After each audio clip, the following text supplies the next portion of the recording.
What if I told you you're surrounded by Arabic words right now? You just don't know them yet. No textbooks, no boring grammar. Just your spoon, your phone, your shoes. By the end of this video, you'll speak real Arabic just by looking around you.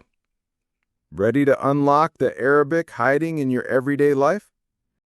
All right, let's head to one of the most important places in every home, the kitchen, where the magic happens, or at least where coffee lives. That counts as magic, right? Yes, very important place. Let's begin with something simple. This is a spoon. In Arabic, we say ملعقة. Mil'aqa. That sounds kind of serious for a spoon. I feel like it's judging my cereal choices. Maybe, especially if you eat ice cream for breakfast. Okay, guilty. What's next? This is a cup. In Arabic, we say koob. Koob. That's short and easy. I like that. So I could say, I need a cup. How would that sound? أحتاج كوب. احتاج كوب. That's cool. I'm going to walk into Starbucks and say that with confidence. Let's see what they give me. They might give you Arabic coffee. That's actually a win. All right, what about plate? That's صحن. صحن. That one feels sharp, like the sound is cutting the air. Is that a common word? Yes, very common. You'll hear it everywhere. Bring me a plate would be هات لي صحن. هات لي صحن. Got it. Okay, next one is my favorite thing in the kitchen. Don't judge me. Fork. شوكة. Wait, what? That sounds like shock. Like it's gonna zap me. Yes, but it only shocks food, not people. Okay, good. So, spoon is mil'aka, fork is shoka, and what about knife? سكين. Sikin. That sounds intense. Like it should be in a movie scene. Maybe, but in the kitchen, it's just for cutting vegetables. Or bread. Calm down. Fine, I'll behave. What about something simple, like water? ما. Ma. Just one syllable? Yes, very short, but very important. Without ma, there is no tea, no coffee, no cooking. That's true. No water, no life. Okay, last one from the kitchen. Let's do salt. ملح. Mil. Wait, that sounds close to the word for spoon. Mil'aka, mil. Am I hearing it wrong? You're hearing the roots. Arabic has patterns, but don't worry about that now. All right, so let me try to review. Spoon is mil'aka. Cup is koob. Plate, sahan. Fork is shoka. Knife is sikin. Water is ma. Salt is mil. Perfect. You're doing well. Maybe next time you cook, try saying them out loud in Arabic. Deal. But only if someone else does the dishes. Okay, we've had our Arabic snack in the kitchen. Now let's chill in the living room. Let's see what Arabic we can find here. Plenty to learn here. Let's start with a sofa. In Arabic, that's arika. Arika. That sounds royal. Like, please sit on the arika. Yes, it does have a soft sound. Makes you want to relax. I like that. What about the table in front of it? That's طاولة. Tawila. That sounds serious for a table. It works hard. Holds your tea, your books, your phone. It deserves respect. Fair enough.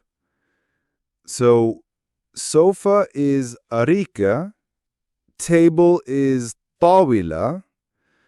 What about the thing we stare at for hours and pretend it's educational?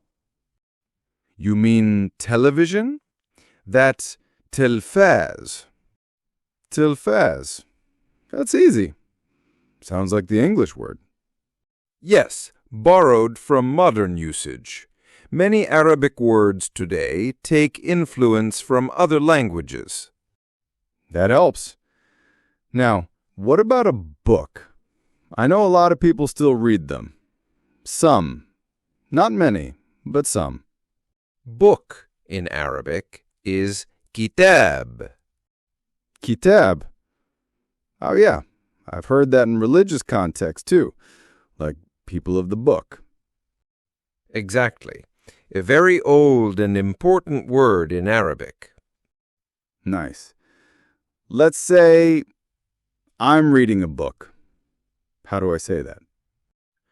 أنا أقرأ كتاب.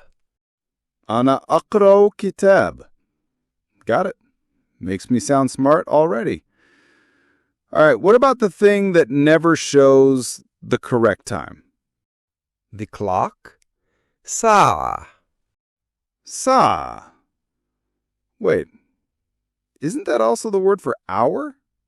Yes, exactly. Same word. It means both hour and clock. Context tells you the meaning.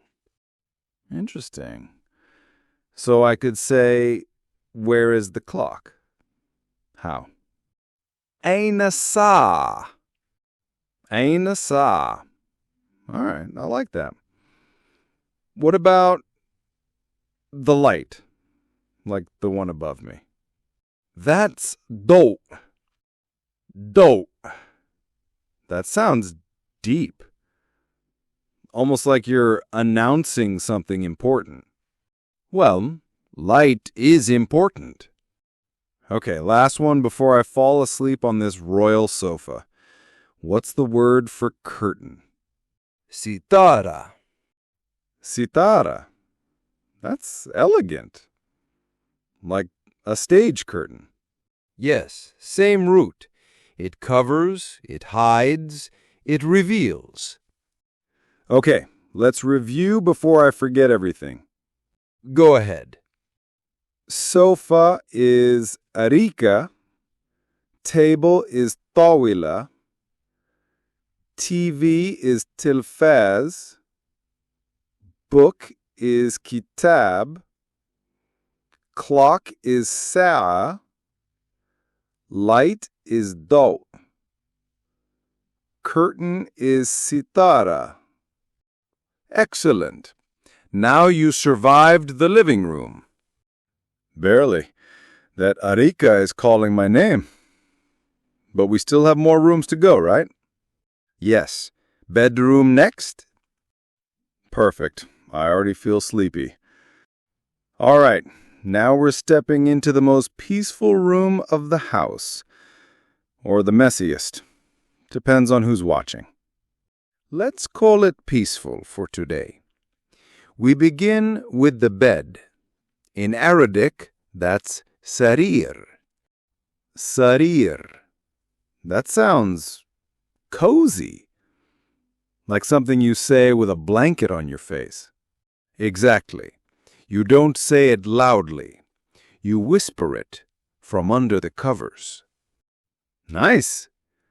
What about the thing we hug and never wash? You mean the pillow? That's wisada. Wisada. That's beautiful. Makes me want to take a nap just saying it.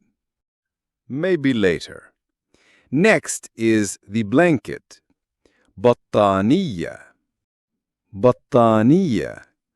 Okay, that one feels like a tongue twister. Like you're wrapping your tongue before you wrap your body. Good way to remember it. All right, let's say, where is my blanket?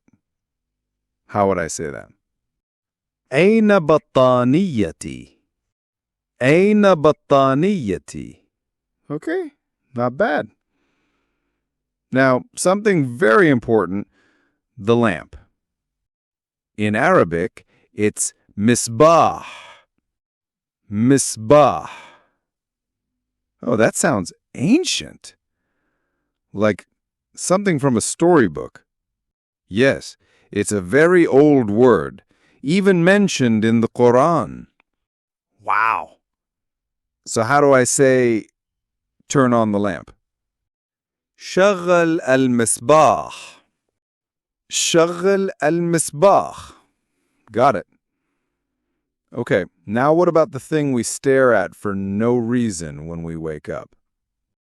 The ceiling? No, the door. That's bab. Bab. Just one syllable, simple. All right, how about wardrobe? The big furniture we never open until Eid. That's khizana. Khizana. Okay, that one's a bit harder, but I'll remember it. It hides my clothes and my regrets. Very useful. All right, quick recap time before I forget these and call everything a thingy. Go ahead. Bed is sarir. Pillow is wisada. Blanket is bataniya. Lamp is misbah. Door is bab. Wardrobe is khizana. Excellent. Now your bedroom is officially bilingual. Or at least not boring. We've covered a lot today, from kitchens to bathrooms, bedrooms to backpacks. That's a house full of Arabic. And still more to come. I think the viewers deserve a recap challenge next. Let's do it. See what they remember. All right, before we wrap up, let's give the audience some Arabic they can actually carry with them. Literally. Great idea. Let's start with something you probably have in your hand right now. A phone. In Arabic, that's hatif. Hatif. That sounds formal? Like an old-school phone with a cord?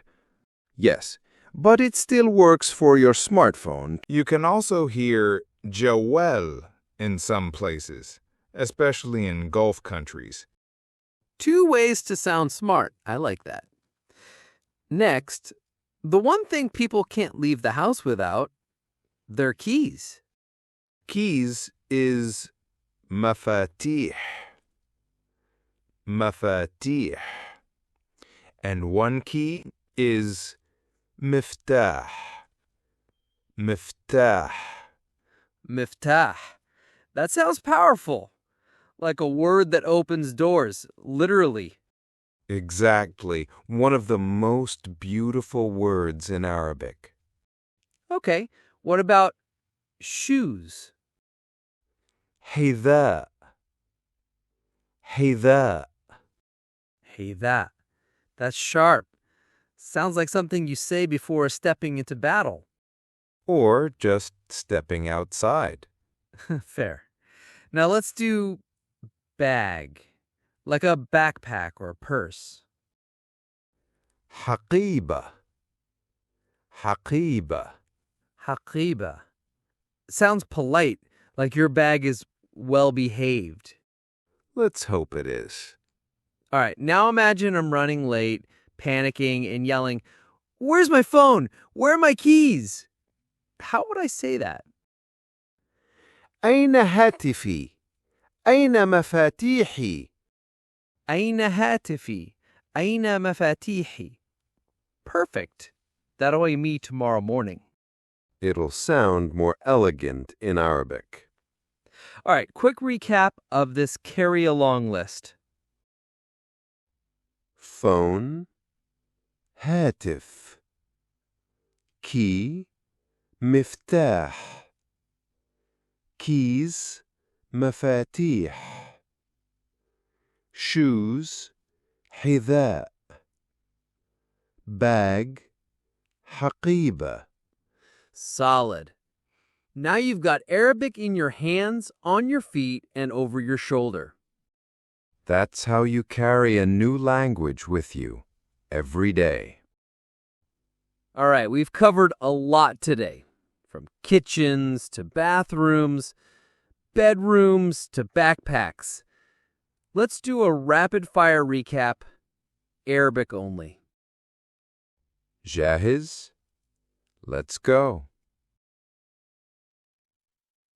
مطبخ, ثلاجة, موقد, غرفة المعيشة, أريكة, تلفاز, غرفة النوم, سرير, وسادة, حمام, مغسلة, مرآة, مكتب, قلم, دفتر, هاتف, مفتاح, حذاء, حقيبة. That's your new Arabic toolkit. Now here's your challenge. Pick 5 words from today's episode and make your own sentence in Arabic or English using each. Post it in the comments. Or even better, try using them in real life. Label things around your house. Practice with a friend. Speak it out loud. Learning Arabic isn't about memorizing. It's about living the words, using them daily. Exactly. And don't worry if your pronunciation isn't perfect. Every word you try is a step forward. All right, that's it for this episode. Next time, we'll dive into Arabic for getting around the city. Taxis, buses, directions, the real stuff. Don't miss it. And if you found this helpful, share it with a friend who's learning Arabic too. Until next time, keep speaking, keep learning, and keep growing. إلى اللقاء.